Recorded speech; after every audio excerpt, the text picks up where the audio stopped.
Hello, everyone. Welcome to the webinar. The topic of today is countering document spoofing, innovations in detecting synthetic IDs. In digital age, modern technology have unfortunately opened up new ways for money laundering and fraudulent activities. One such method is synthetic identity theft, where the criminal combines stolen personal information with fabricated details to create a completely new identity.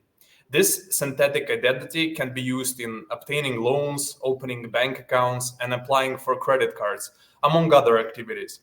Additionally, digital injection attack involves the insertion of false data into the information stream received by identity verification platforms.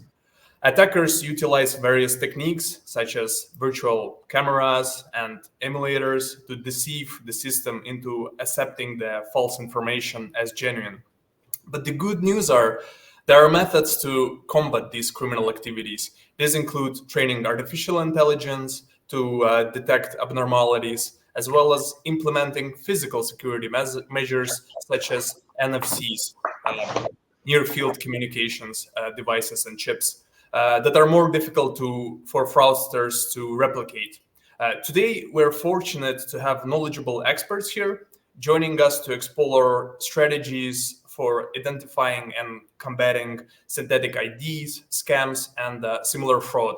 So I'm happy to welcome and introduce our guests. Let's start with Jens. Hello, Jens, and tell us a bit about yourself. Hi, everybody. My name is Jens Meyer. I'm a forensic document examiner educated by Criminal State Police in Germany. I've been a policeman for nearly 30 years. I'm working since 2015 in the document area, having workshops how to detect counterfeit documents and writing reports to the judges how the document is getting forged. Now, our topic is how it's the explanation of counterfeited documents and the border to AI. So thank you very much for your time.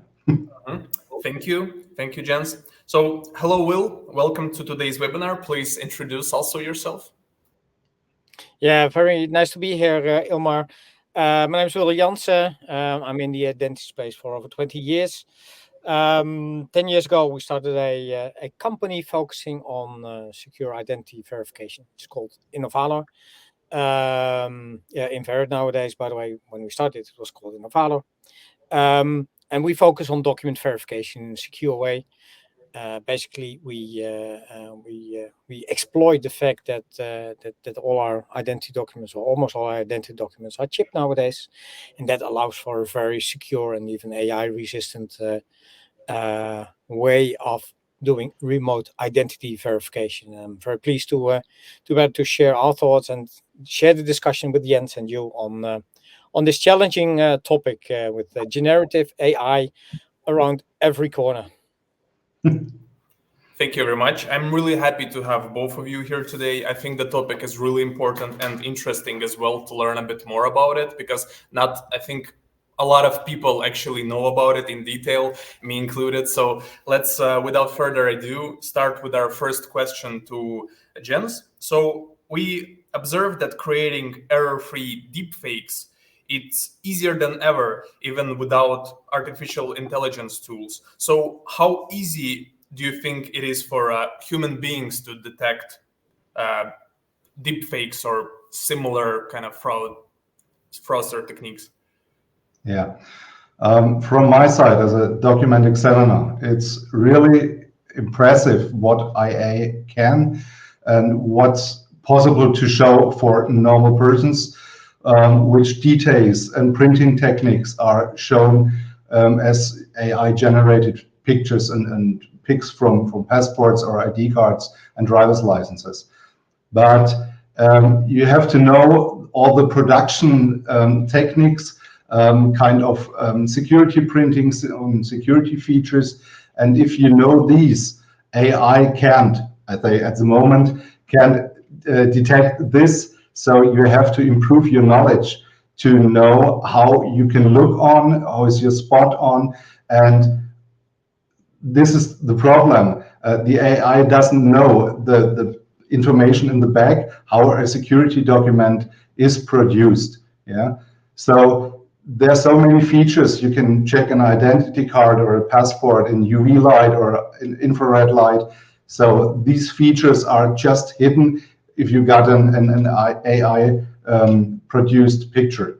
Yeah, I think it's really, really difficult, and you have to know what you're looking for, which is the details, what's the mark, you can have a look on it. So I think it's getting more and more difficult to check these for a human being. For sure, for sure. And so, Will, what is Inver ID approach to improving its tech for detection of above said deep fakes? Yeah, so that battling deep fakes and AI is very hard if you join their battle. So if you, for example, can show, well, you have one picture. If you can show picture one in the screen, we focus on remote identity verification. And if you have the face-to-face, the picture number one, please. If you're in a face-to-face situation, you can indeed, as Jens pointed out, use UV light and things like to show the real secrets, or to all the specific elements that are used to protect a real identity document. But if you do that in a remote situation and you're faced with a camera using to visualize or to show the document, or even an uploaded picture, you cannot tell. You simply cannot tell. A person cannot tell. But AI cannot tell either. So if you see these pictures now, and it's so hard to see which one is real or not. And even if you do a little bit of twisting or move them a little bit around, you can even inject using AI all the special elements like the kinograms that are in there and things alike. So looking at documents to see if they are real in a remote setting, I would say that's impossible. And our tests show that as well. It's very, very, very easy to get through many of the tools that say that they can detect fake identity documents. AI is very good in reading the document, so getting the information from it and interpreting the data, and that's lovely. We do that ourselves as well. So what we take as an approach, and you can remove the picture, to identity verification is we use the fact that there is a non-fakeable part of the identity document of most identity documents in the world, and that's the chip that's inside it. So many of the documents they have that ICAO logo on top of that of them, and that means that there's a chip inside, and that chip is cryptographically that contains cryptographically signed data that can be proven in a mathematical way. So not a probabilistic way, but they can be checked with certainty. And that's really great. Basically, it's the same technology that you also use when you pass an e-gate in the airport. You put your passport in a well, kind of a small vault.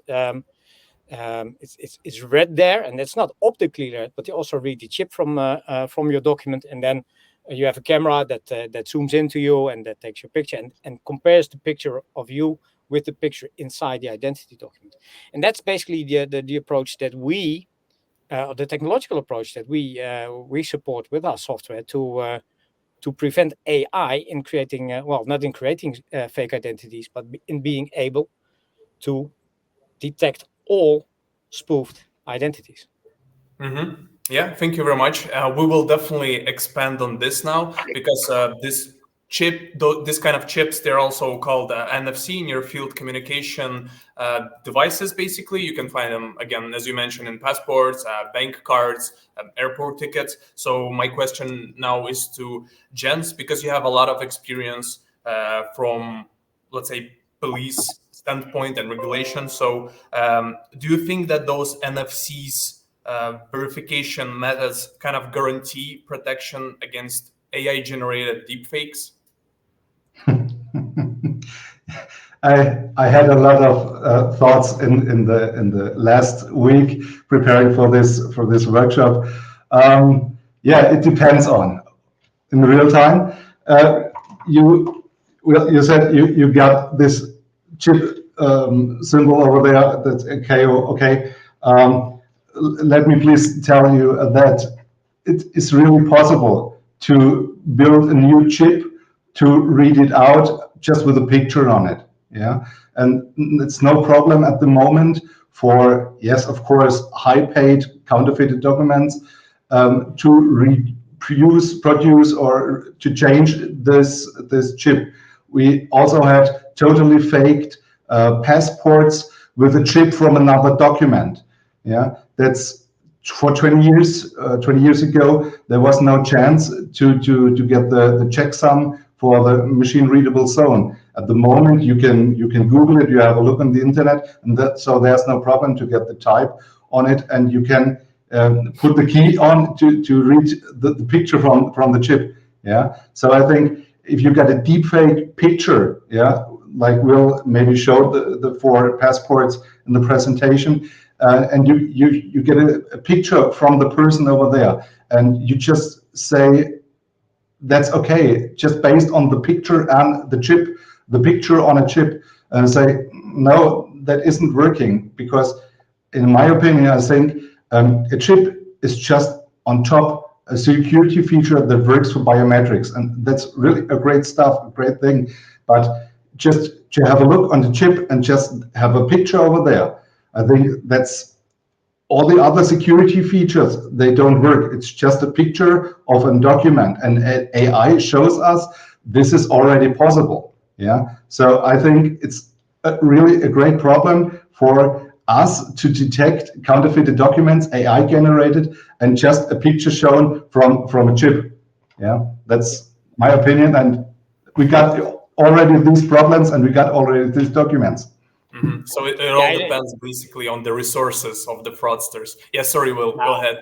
You're really challenging me now, Jens. So that's very nice. So and of course you're right. We create our own fake documents as well. I mean, this is my fake identity. We create them here.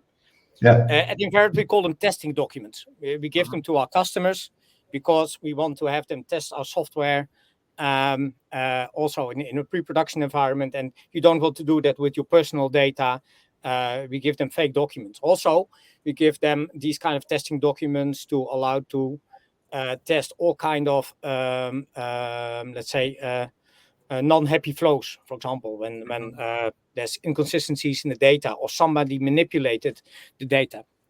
The great thing is the chip has 3 different privacy and security mechanisms on it that make any copied or changed chip detectable. I'll explain them. You can, if you can show slide 5, please, picture 5 on security, supported security mechanisms. A chip has 3 really nice features. One is a privacy feature, so you cannot secretly read the chip of an identity document that's, for example, in your wallet, in your physical wallet, or in your because you need access to the so-called machine readable zone, and that's the bottom part of the identity document. You need to see that, because from that you can compute the access code to the chip. So that's in order to be able to read the chip. That's a privacy protection mechanism that's in place. 2 different protocols for that, buck and paste, but anyhow, we support it. That's one step that you can do. So it's not possible to secretly eavesdrop on an identity document in your purse.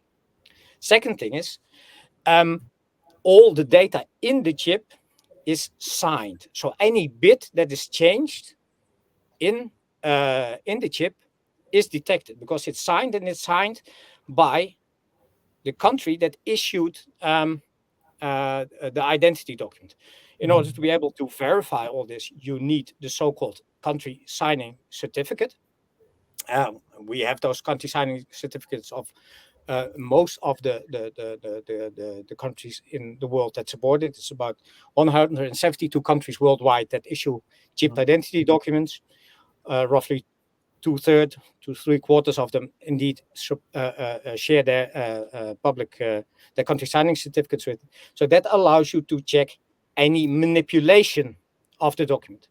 And then there's a third protocol that very few technology providers indeed support, and that's so-called clone detection. So in general, anything digital you can copy with, well, bit by bit, 100%. But inside the chip that supports clone detection, there's a secret that you can challenge, again, using that country signing certificate, a complex cryptographic protocol, but you cannot copy. So we can distinguish between the original chip issued by, let's say, the German government or the Estonian government or the Dutch government and the copy. So those three mechanisms together imply that if you checked all three of them with good software, that you're 100% certain that it's the original chip. That still leaves one option from Jens open. You can, of course, replace the data on the document with other data. So you could put your own photo on there. That's possible. Then the outside of the document would look like anybody you. Then you can do that with you can do it with Photoshop. You even don't need generative AI for that. You can do that with Photoshop. It's just as easy. But it won't change the quality of the chip. We can also, of course, compare the outside and the inside, and that would be a fraud signal if, for example, somebody glued a different picture on it than is inside it. But the chip as such cannot be manipulated without being detected. And it's not this is not marketing. It's not. We have high value customers like UK government uses us for their identity scheme one login. All banks in the Netherlands use us for their onboarding. We have EIDAS high suppliers, so signature suppliers that use us, and they're continuously tested for not allowing any false accept. So to the best of our knowledge, in the tens and hundreds of millions of transactions that we did, there has been no false accept. This is some. Sorry. Yeah, this is some really interesting info, especially I think a lot of the viewers actually didn't know that there is like so much security nowadays available for such chips. Probably a lot of people would think that it's possible to kind of hijack a chip from a bit of a distance in let's say, a person's purse. So pretty interesting stuff.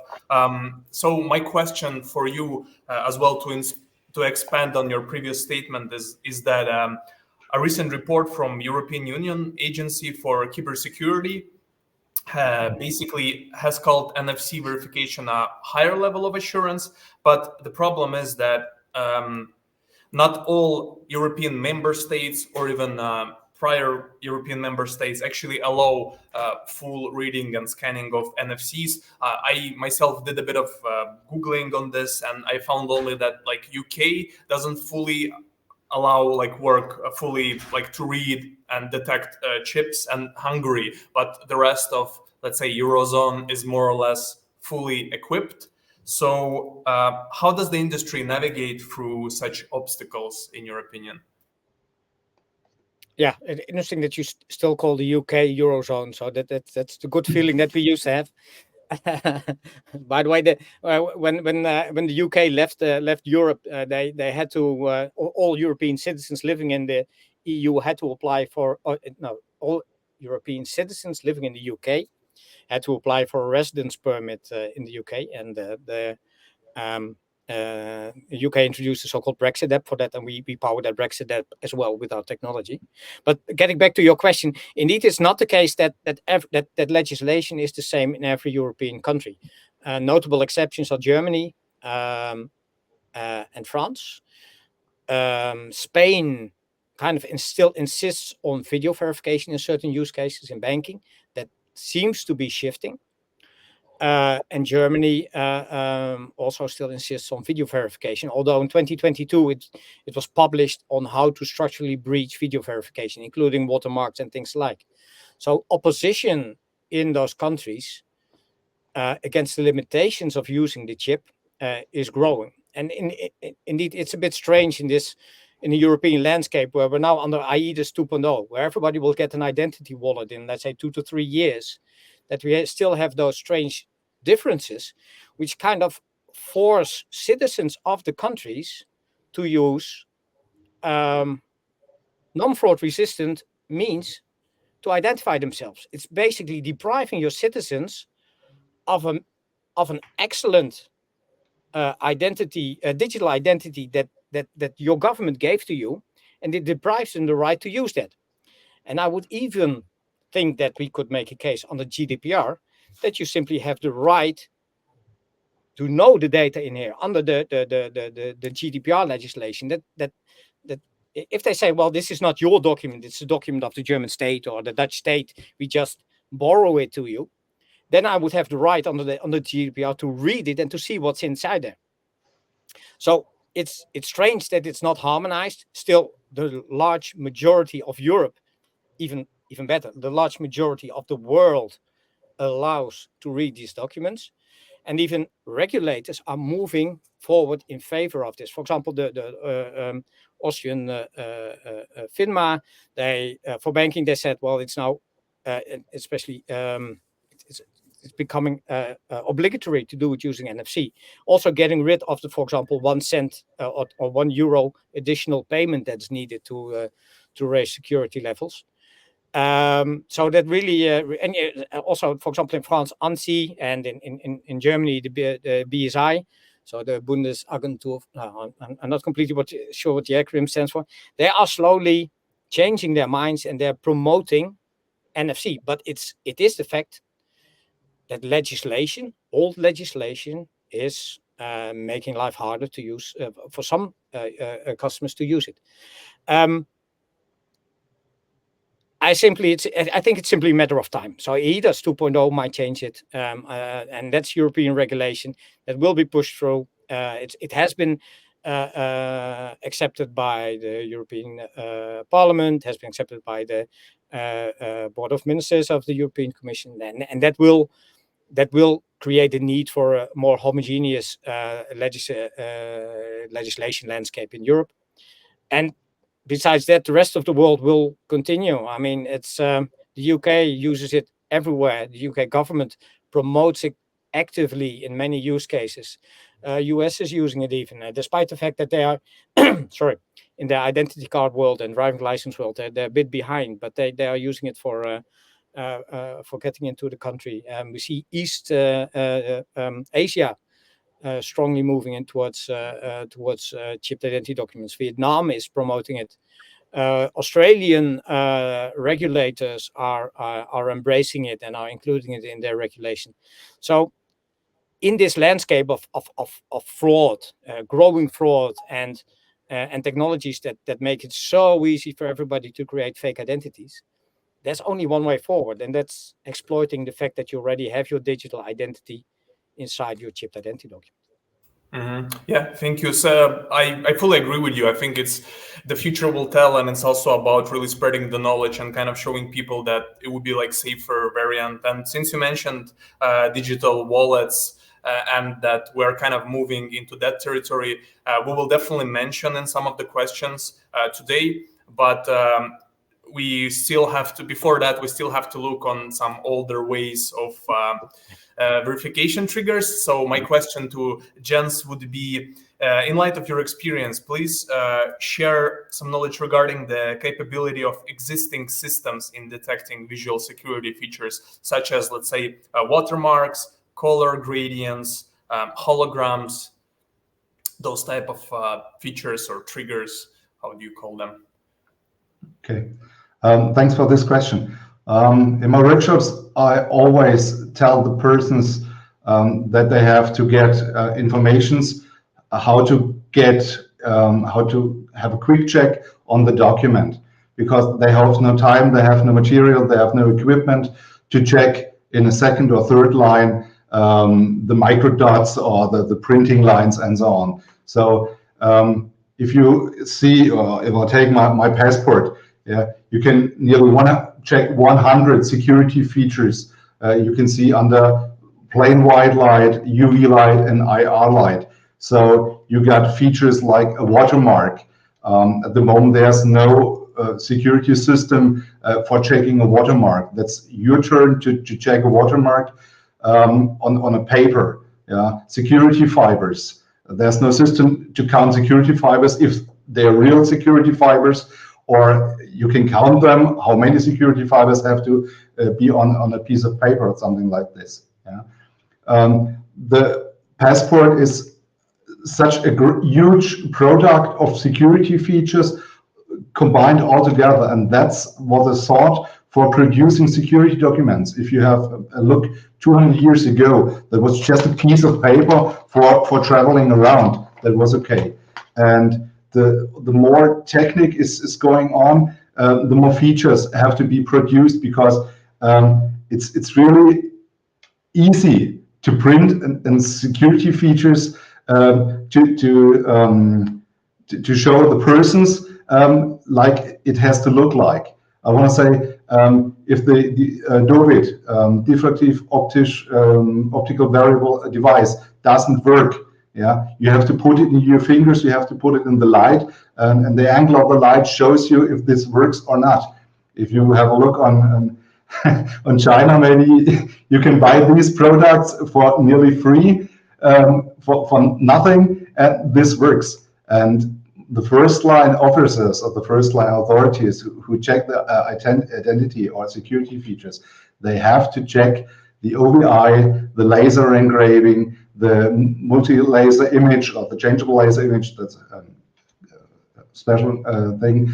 And all these things, it's really difficult for AI to combine all the security features on a document. So if you just have a photo, a picture of something, of an ID card, a driver's license, or something, yeah, you can't check all the security features. Will you write, of course, of the NFC? Yes, that's the future, and the future is going on. Yes, maybe in 10 years, I'm jobless for document examination. Maybe I don't know, but all the security features depend on security. And once more, I want to tell, the NFC is just for us, from our side, one piece of a security or a secure document, and all together combined, the printing techniques, the security features, the optical devices, and so on, they are just on the base of a document plus a chip or an NFC, and I think that's the highest level of document security you can get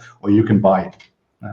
So to sum up also your answer, so how is physical technical document check is more reliable than AI-based detection? Because we know that, artificial intelligence is like really smart in some ways, but kind of stupid in others. And people are as well prone to human mistakes and, I know, tiredness, doing same thing for years in border patrol and etc. So like, what is your opinion on such case?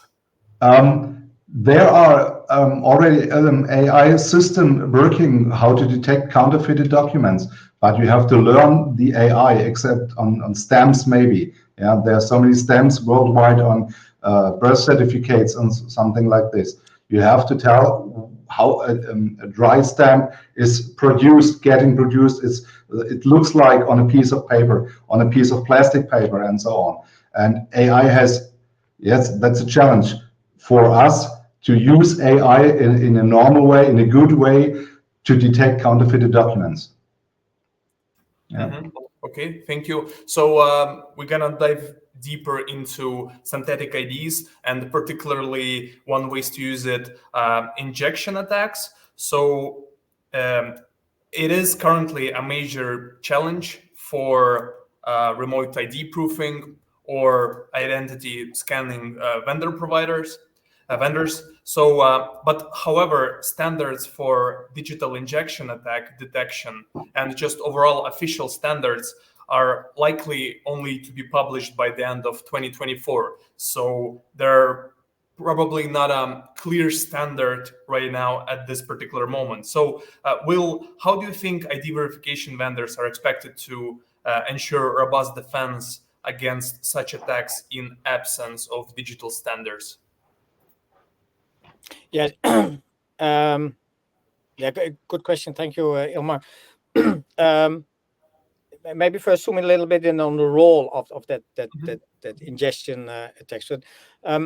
So even if you use chipped identity documents, I can still give my document to Jens or to you, and then you could identify with my document. So basically, there are two steps to a high level or high quality identity verification.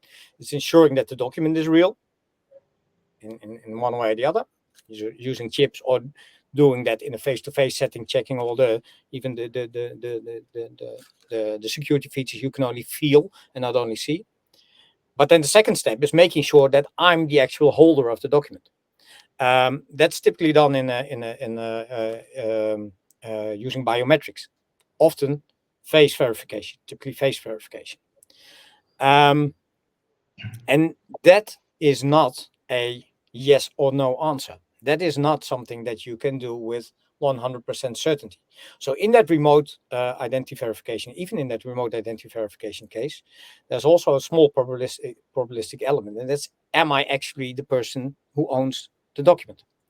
And that's also the part where ingestion attacks might take place. So if you can show picture 3 maybe to illustrate that a little bit.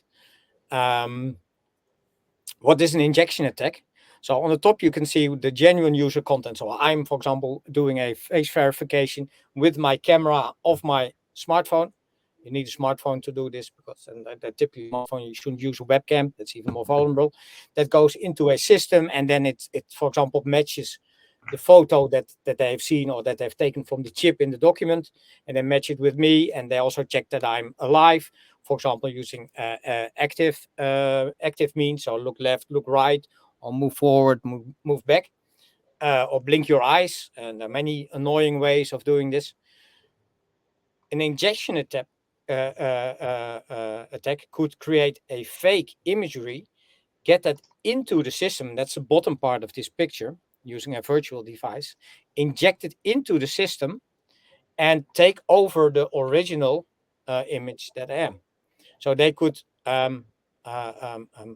get in that way, you could get a fake identity or a generated identity into the system.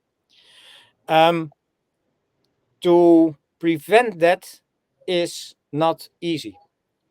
And there are two typical attacks. It's an injection attack, but it can also be, for example, a replay attack. You re-record, or you previously record in one way or the other a verification attempt of somebody, for example, of myself.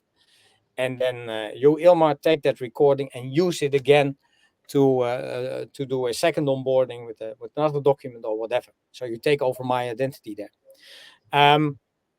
Many vendors have different ways of preventing that. For example, one vendor that we work with a lot is iProof.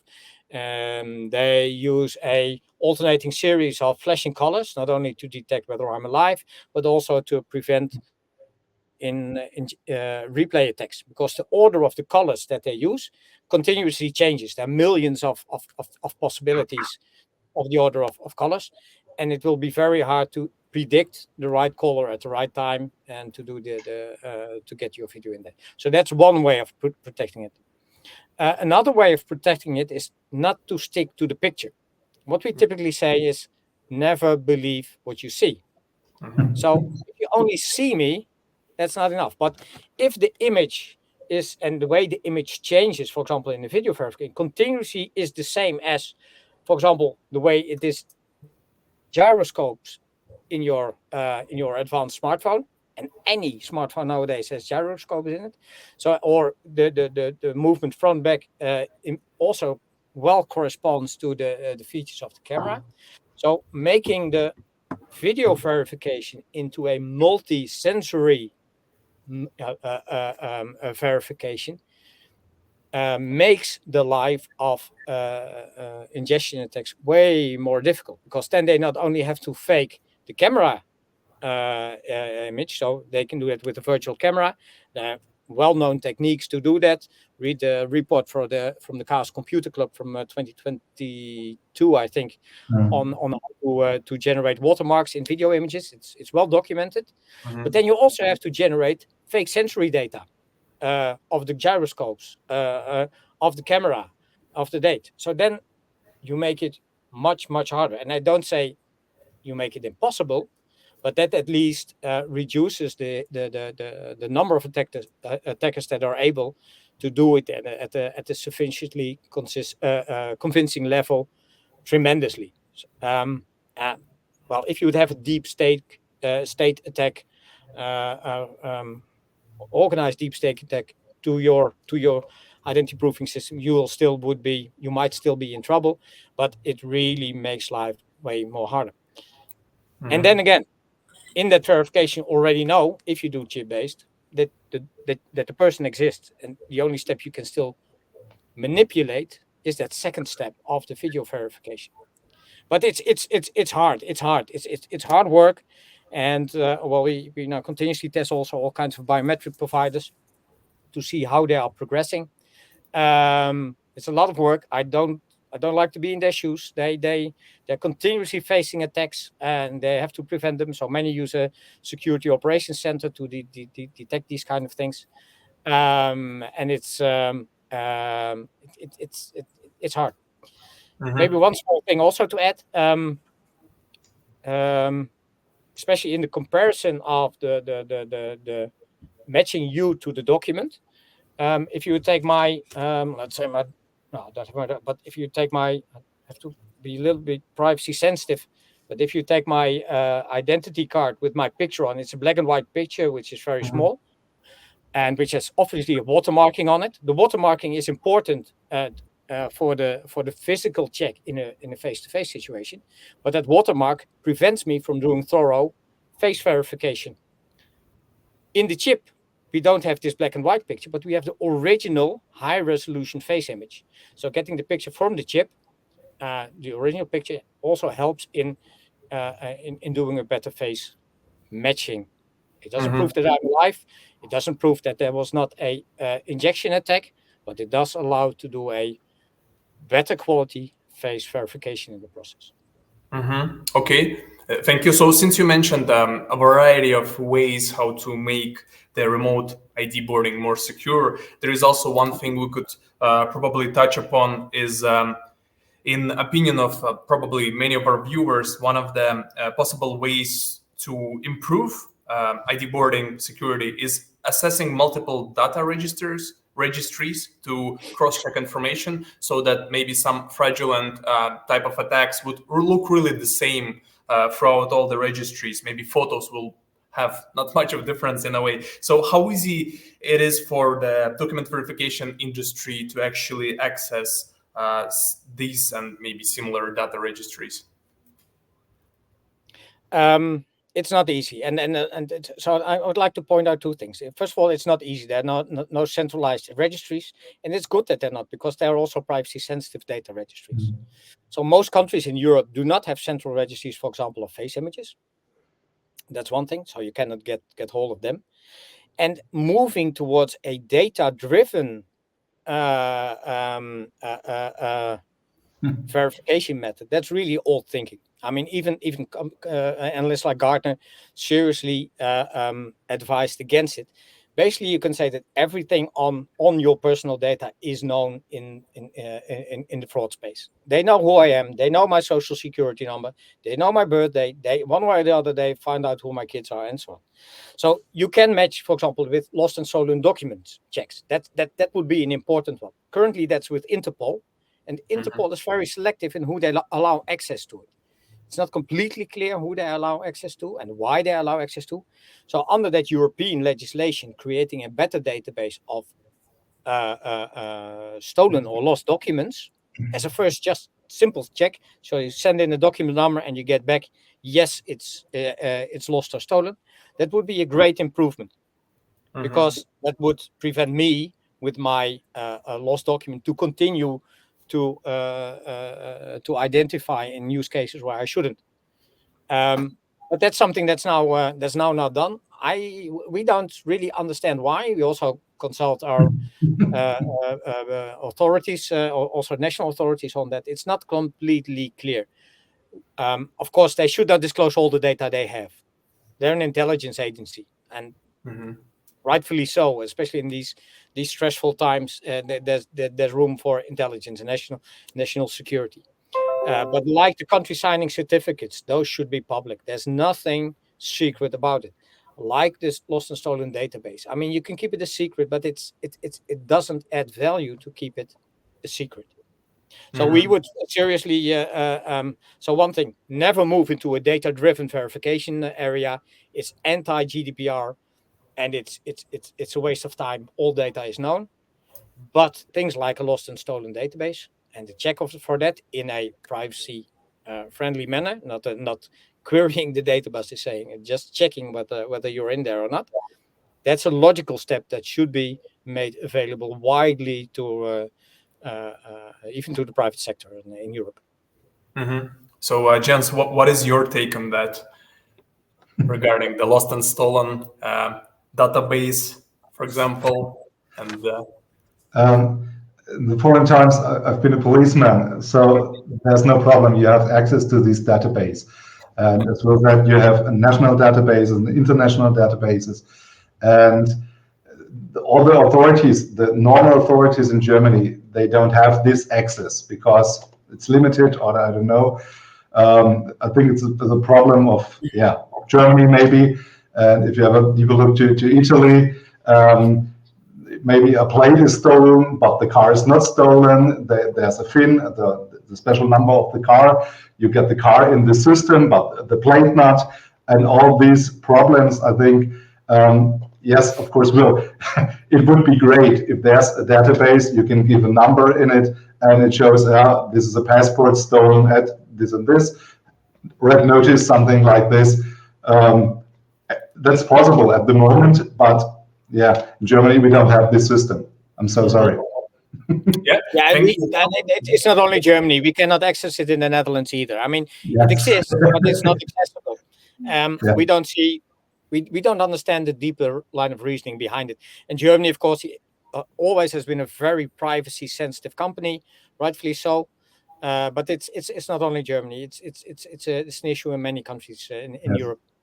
Mm-hmm. But since Will also mentioned that he doesn't really believe in, let's say, full automation and the digital kind of presence of all the documents and identification methods. So, Jens, do you believe that relying on physical document checks aligns with the dynamics of the post-COVID world in a way where basically we're now living in the world where remote ID proofing facilitates instant access to products and services? I think the world was changing during the COVID times, and the persons all want to get quicker and faster and digital, and everything's fine. But the authorities, I've worked there many years, they have problems with the digital way. So for me, it's just not the problem to have it quick and easy. It's just to have a deeper look, because that's my job. And I understand that you want to have a new driving license or identity card on your smartphone to order this. But I see, as a former policeman, I see all the problems with counterfeited documents and AI generated persons. And I have a look on eBay or all the companies. The data are increasing for fraud, and that's the problem at the moment. I think you have to get away on the security features to check in a normal time, or in a access time that's possible for all persons, for all authorities. And I think it's a matter what you want to do. If you want to order something at an internet shop, you get to verify your age if you want to buy alcohol. But the verification, that's the checksum, and that's all. And a picture from your identity card to order from Amazon alcohol, that's no problem to generate this. Or if you want to go in a saloon or a gaming company, so you have to show your identity card, and there's no verification of this card. It's just a check of if your name is on a database. I think everything's working forward for a digital way, yes, of course, but I think on the security level things, there's no quick and easy. It's just, it takes time to check all the document security features in a normal way, normal time. Yeah, thank you for that. Mm-hmm. Maybe to respond a little bit. So Jens and I agree to disagree on let's say the skip is enough, but I really do agree with Jens on the importance of that digital that travel document that you have, or that passport. I mean, this is really an asset. It's something very important.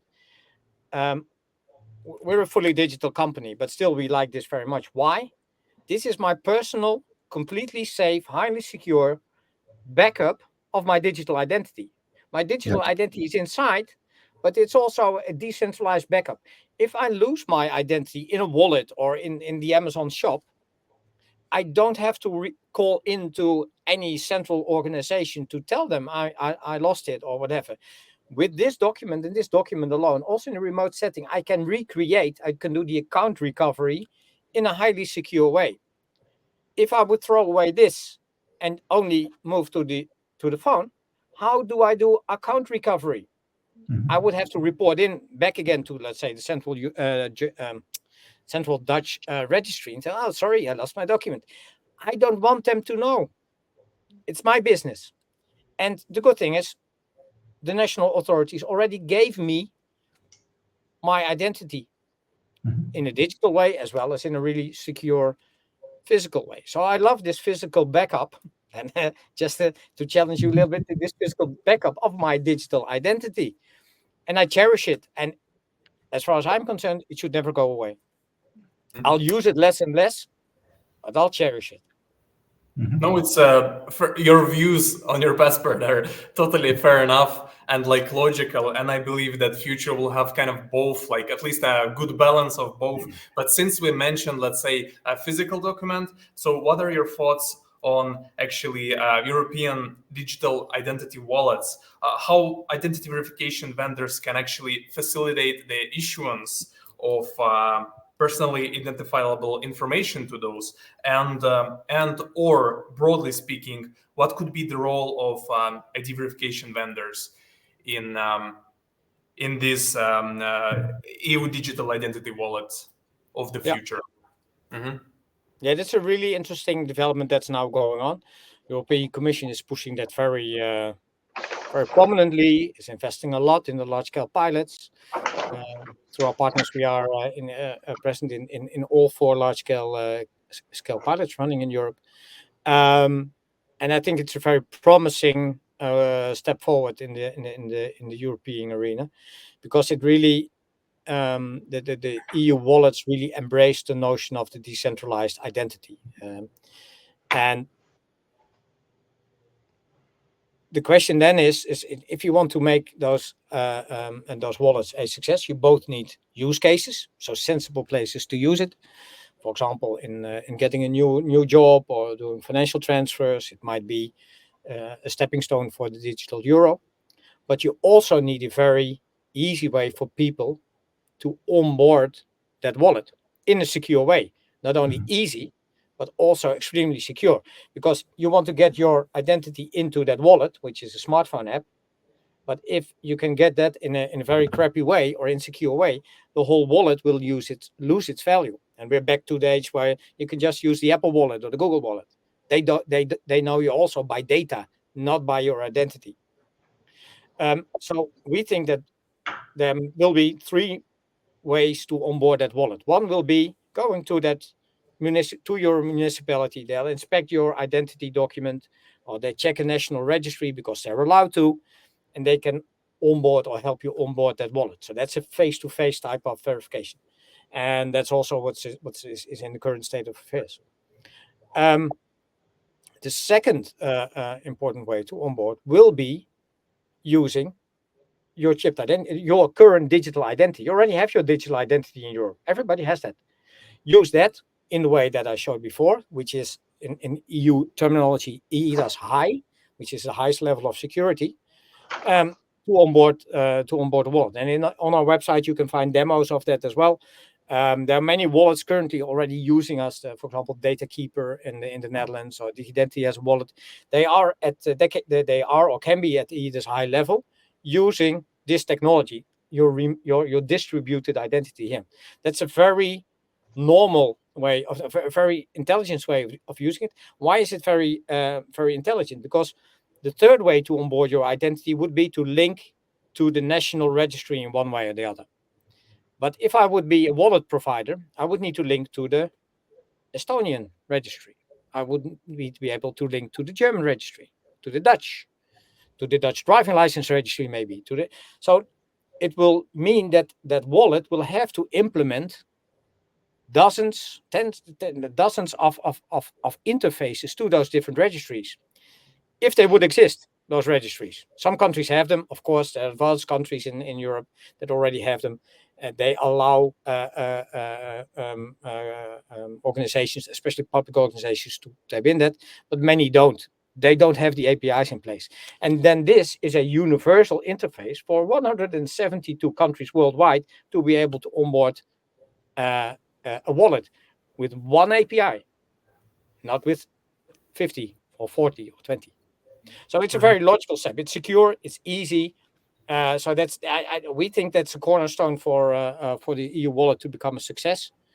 The current architectural reference framework, so let's say the standard that's being developed, is still a bit technology agnostic in this area.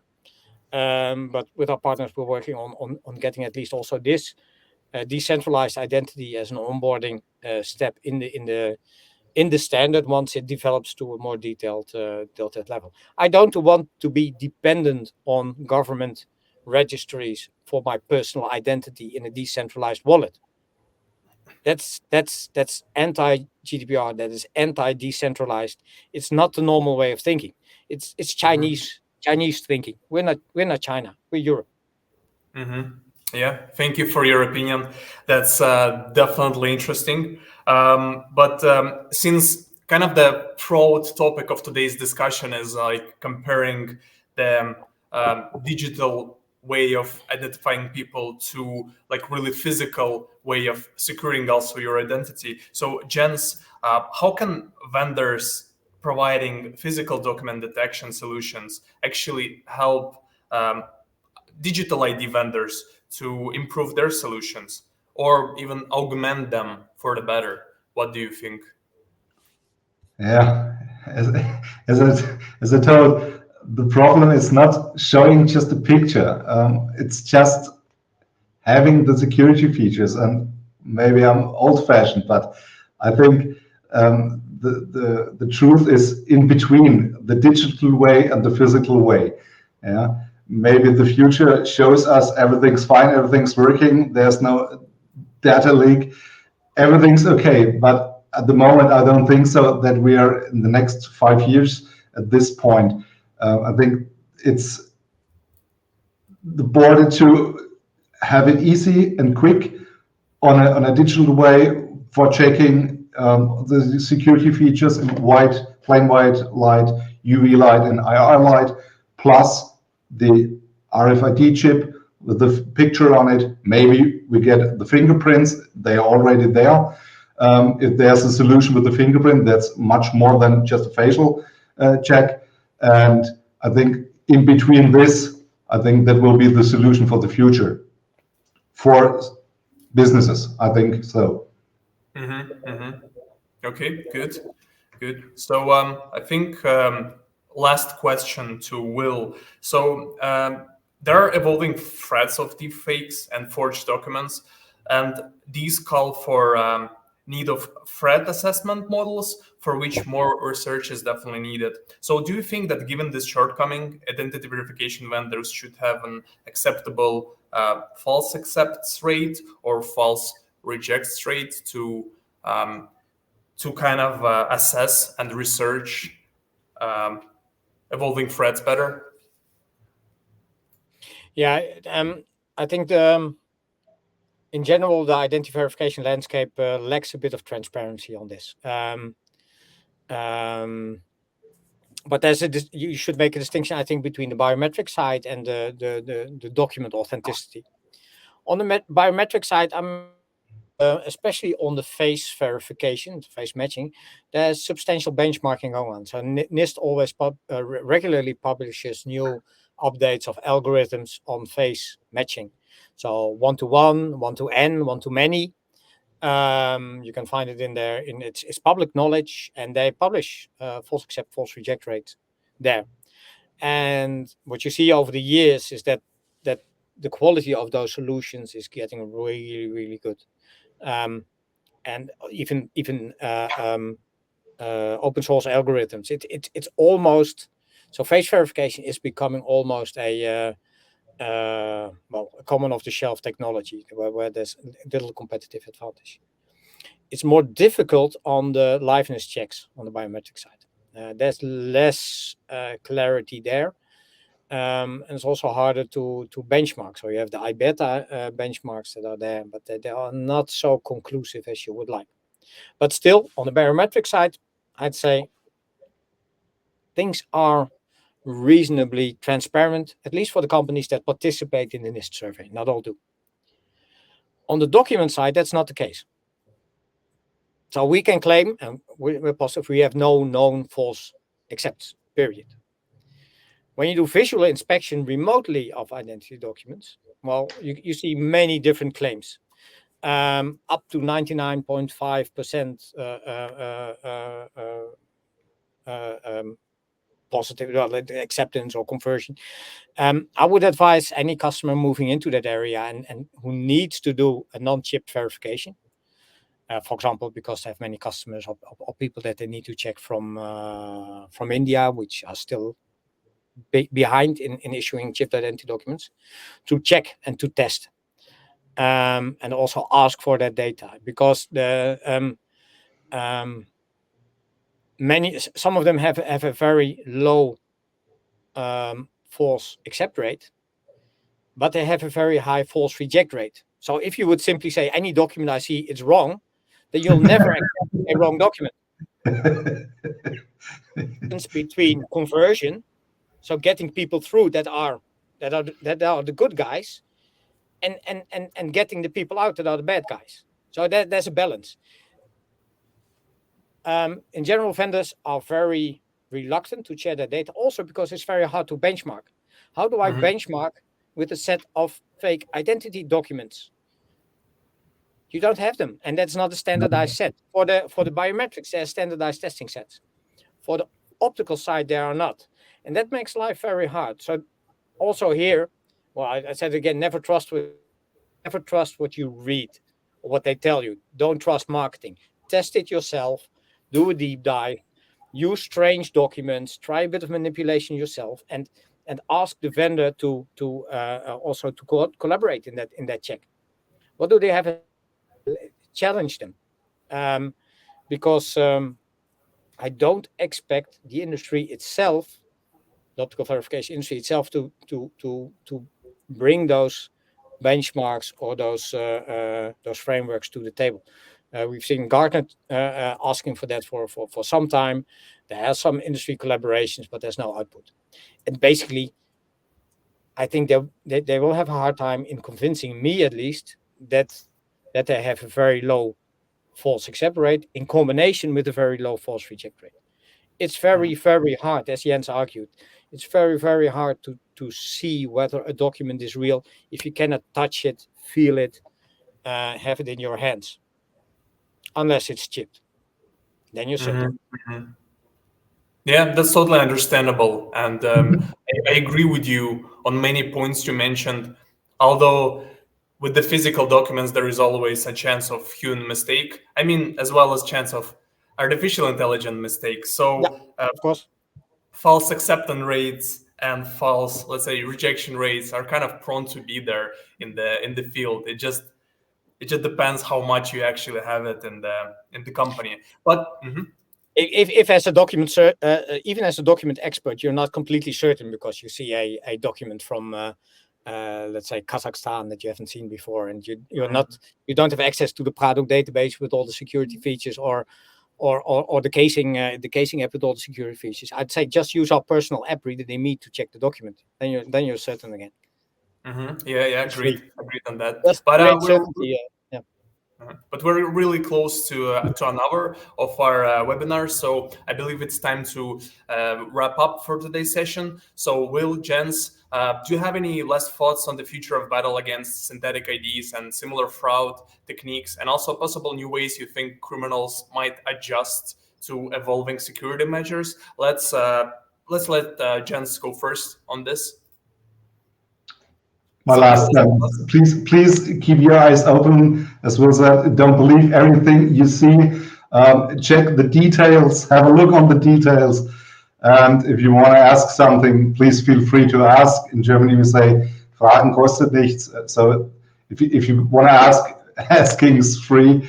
If you want to know some details, maybe it's possible to answer this. Thank you very much for your time. It was really great for this information. Yeah, thank you, Jens. Wise words. Will, what about you? Any closing words? Yeah, I've been in the IT business a long time as well, and I was really surprised by the developments that we've seen over the last 2 years in artificial intelligence. I did my first artificial intelligence courses in 1984. Mm-hmm. But what happened the last few years is also for an IT expert almost incomprehensible. So don't fight AI with AI. It's an uphill battle. You'll lose. Use AI to the best where you need it. For example, in biometrics or in identifying fingerprints or whatever. But on the other hand, where you can avoid AI, avoid it. It's an uphill battle. You'll lose. Mm-hmm. Mm-hmm. Yeah, interesting way of pointing this out. But anyways, thank you, Jens and Will, for sharing your insights on synthetic IDs and way to fight such fraud methods, and also vendor insights, document checking insight. It was really interesting to have this conversation with you. So I hope our viewers also have enjoyed this discussion and now have more awareness on how to stay safer in the digital world and also with their personal data and documents. We would really appreciate if you leave some maybe feedback in the comment section. As always, stay safe and protected, and we hope to see you on our next webinar. Thank you, everyone, and have a great evening today. Bye-bye. Bye.